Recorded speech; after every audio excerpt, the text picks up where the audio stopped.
So here's where I'm at. I have been a little discouraged lately about what I want to do for fitness. I've been a little bored. I've been lacking a challenge. And so I decided that I am going to train for a marathon in 30 days. By the time this video comes out, it is going to be July 1st, and I plan on running my first marathon by the end of July. I want to say I don't endorse this for anyone. This is absolutely a challenge that I want to take on, and I feel physically ready to do it because I'm not starting from scratch. I don't do a ton of running in my normal training, maybe like once a week, but I have built up some cardio over the years, and so I'm hoping that by really honing in over these next 30 days, I'm going to be able to successfully, safely run this marathon, and I want to take you along the way. I may totally fail. I have no idea, but I just want to make sure that everyone knows I'm not saying we should all do this. That's not what I'm saying. We can all have a goal for July, whether that is running a 5K or a half marathon or maybe a marathon, but don't mistake my showing you my story for me saying that everyone should do this. That is not the case. But I wanted to get in a little bit deeper as to how I'm going to prepare for this marathon. So I figured we could do that right now. Now, I can't tell you exactly how this is gonna happen because I haven't done it yet. I'm going to be learning and experiencing this with you, but here is how I think I'm going to be fine-tuning my training and my recovery and my eating while I'm training for this marathon. I'm going to be running 4 days a week and cross-training 3 days a week. This means I think I'm gonna do 1 long run a week, 2 medium runs with cross-training, and then 1 short fast run with cross-training. And then I will have 2 days of rest every week.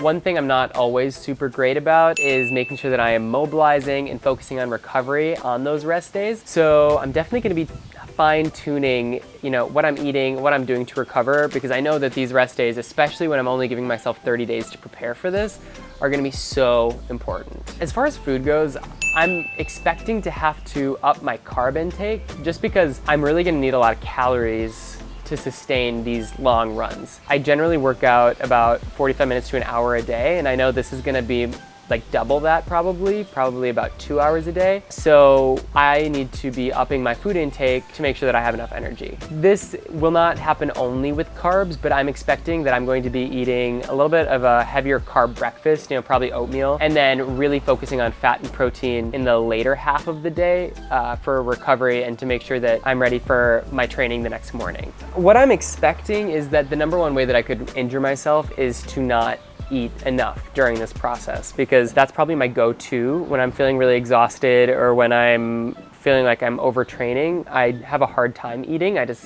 feel a little nauseous. So it's gonna be really important for me to plan out my meals and make sure that I stick to it, because otherwise I can imagine me being in a bit of a caloric deficit, and that would definitely lead to my joints not being healthy, my muscles not being healthy. Speaking of joints, I take fish oil, omega-3s, and collagen every day.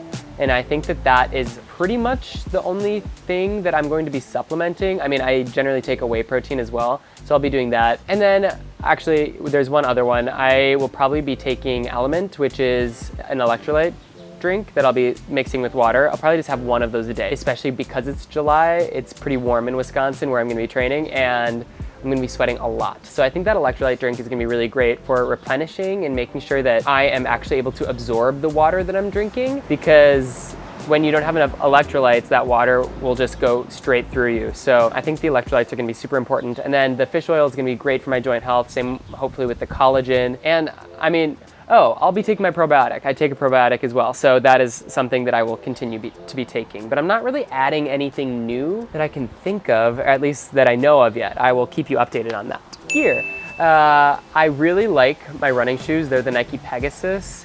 I have some inserts in them right now. I might get new ones. I'm really happy with them actually. Generally, I get a little bit of knee pain when I go for long runs, and I haven't had any of that with these shoes. One thing that I'm gonna be looking into and getting some professional advice about is compression socks, because I've heard those are very helpful in these long runs. So I will also keep you updated on which ones I get and how those work for me. Running shorts, I'm a little nervous about chafing. So again, I will keep you updated there. But otherwise, I think everything's gonna be the same in terms of gear. As you've probably noticed, I have not been wearing my Whoop, but I see it as a really, really helpful training tool. So even though I kind of have a little bit of a tiff with the company sometimes, I will be wearing my Whoop for this month because I think that seeing the recovery is going to be really important, seeing my strain is going to be really important, tracking my sleep. Obviously sleep is going to be one of the #1 factors when it comes to recovery. So I'm going to be using my Whoop this month. If you want to follow along, you can join our Whoop group and see what my strain is going to be. I'm sure it's going to be just wild because Whoop loves to rank runs as a much higher strain than, you know, like functional fitness or something. So it's going to be off the charts. And lastly, something that I've been thinking about a lot and that I've been trying a bunch of is sports sunscreen. I have not found one that I love, and I'm gonna continue to try them out. It's so important to wear sunscreen, especially because I'm gonna be outside running so much. I'm gonna try and run in the morning where the UV index is lower, but it's so important to wear sunscreen, but you end up sweating that sunscreen off, 1, and then 2, sweating it into your eyes, which is so annoying when you're running. So I will definitely keep you updated on a sunscreen that doesn't burn your eyes and that stays on when you're running, because yeah, that's